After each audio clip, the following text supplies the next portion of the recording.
Hi guys, Asif Ali, Amala Paul, Sharafudheen എന്ന പ്രധാന കഥാപാത്രമായി എത്തിയ അർഫാസ് അയൂബ് സംവിധാനം ചെയ്ത് അർഫാസ് അയൂബ്, ആഡം അയൂബ് എന്നിവർ തിരക്കഥ എഴുതിയ ലെവൽ ക്രോസ് എന്ന സൈക്കോളജിക്കൽ ത്രില്ലർ പടത്തിനെ കുറിച്ച് അഭിപ്രായം പറയാനാണ് ഇന്ന് ഞാൻ വന്നിട്ടുള്ളത്.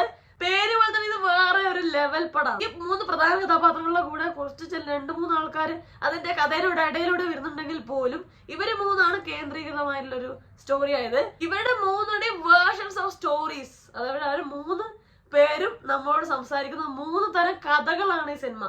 ഒരുപാട് സൗദികളും ഭയങ്കര ട്വിസ്റ്റ് ഉണ്ട്, ഭയങ്കര ടേൺസ് ഉണ്ട്. നമ്മളെ ശരിക്കും കൺഫ്യൂസ് ചെയ്യിപ്പിക്കാൻ ഇതാണോ ശരി അല്ലെ ഇതാണോ ശരി എന്ന് നമ്മൾ സംശയിപ്പിക്കുന്ന തിരക്കഥ തന്നെ ആയിട്ടുണ്ട്.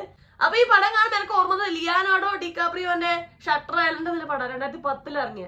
അവര് മാനസികമായിട്ട് നമ്മളൊരു വേറൊരു ലെവലിൽ വേറൊരു സ്ഥലത്ത് എത്തിക്കുന്നുണ്ട് ആ പടം.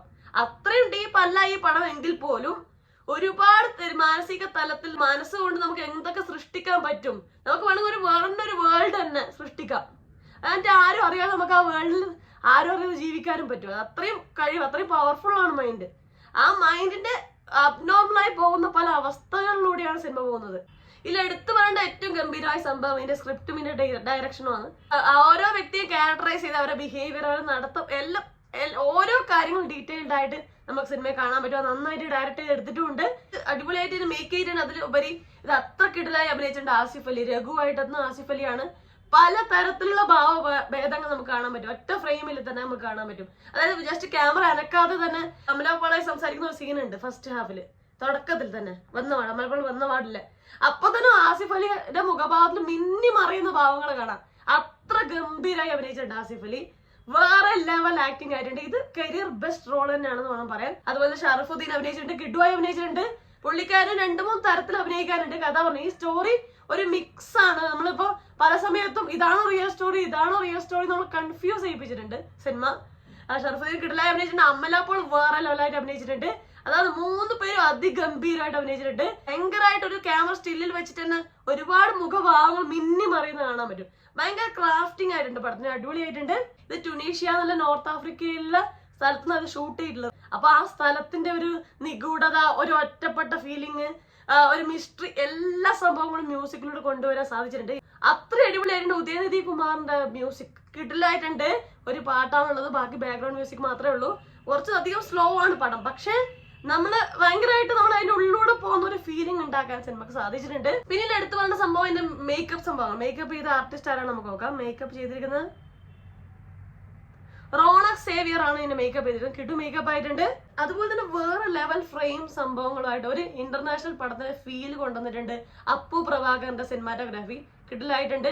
എഡിറ്റിംഗ് എല്ലാം സംഭവമായിട്ടുണ്ട്. ഇതിന്റെ ടെക്നിക്കൽ സൈഡിലെല്ലാം കിടുവാണ്. അഭിനയിച്ചെല്ലാം വേറെ ലെവലാണ്.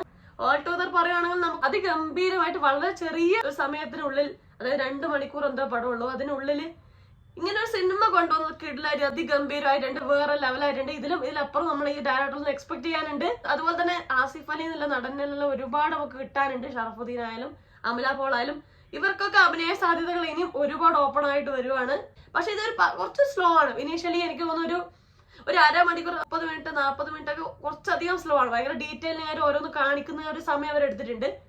പിന്നെ അതിനുശേഷം കുറച്ചുകൂടി ബെറ്റർ സ്പീഡിലായിട്ടുണ്ട്. പക്ഷെ ഓവറോൾ പടം കുറച്ച് സ്ലോ ആണ്. അപ്പൊ സ്ലോ പടം ഇഷ്ടപ്പെടാൻ, അല്ലെങ്കിൽ അത് കണ്ട് ഇഷ്ടപ്പെടാൻ താല്പര്യമില്ലാത്തവർക്ക് ഇതെനിക്ക് ഇഷ്ടപ്പെടുമോ എന്ന് എനിക്കറിയില്ല. അതുപോലെ തന്നെ ഇത് ഒരുപാട് കഥയിലൂടെ സംഭവത്തിലൂടെ എല്ലാം ഓരോ വ്യക്തികളുടെയും ജസ്റ്റ് ഒരു ഇമാജിനേഷൻ മാത്രമാണ് നമുക്ക് സിനിമ കാണുന്ന പല സീനുകളിലും മനസ്സിലാവും. ഇപ്പൊ ആസിഫ് അലി കഴുതിയായിട്ട് സംസാരിക്കുന്ന സീനുകളിലൊക്കെ ഉണ്ട്. അപ്പൊ അത് കഴിഞ്ഞിട്ടുള്ള സീനുകളൊക്കെ നിങ്ങൾ കണ്ടു നോക്കുക. അതാണ് ഇപ്പൊ ഒരുപാട് കാര്യങ്ങൾ ഞാൻ ഇത് പറഞ്ഞാൽ സ്പോയിലറായി പോകും. ഭയങ്കര അടിപൊളിയായി ചെയ്തൊരു സിനിമ, എനിക്ക് ഭയങ്കര ഇഷ്ടപ്പെട്ടു. നിങ്ങൾക്ക് ഈ സിനിമ ഇഷ്ടപ്പെട്ടോ? നിങ്ങൾ ഈ സിനിമ കണ്ടവരാണോ? ഈ സിനിമ കാണാൻ പോകുന്നവരാണോ? എന്തൊക്കെയാണ് നിങ്ങളുടെ പ്രതീക്ഷകള്? നിങ്ങൾക്ക് ഇഷ്ടപ്പെട്ടോ ഇല്ലയോ? എന്തായാലും നിങ്ങളുടെ വിലയേറിയ അഭിപ്രായത്തെ ഞാൻ വെയിറ്റ് ചെയ്യുന്നു. So please comment. അപ്പൊ എന്തായാലും ലൈക്ക് ചെയ്യുക, റിവ്യൂ ഇഷ്ടപ്പെടുവാണ് സബ്സ്ക്രൈബ് ചെയ്ത് സപ്പോർട്ട് ചെയ്യുക, ഷെയർ ചെയ്യുക, കമന്റ് ചെയ്യുക. അപ്പൊ പറഞ്ഞ പോലെ എല്ലാവരും ഹാപ്പി ആയിട്ടിരിക്കുക. മറ്റൊരു റിവ്യൂ റിയാക്ഷനോ സോഷ്യലി ഷെയർ നെക്സ്റ്റ് ടൈം ആണ്. അതുവരെ ബൈ ബൈ.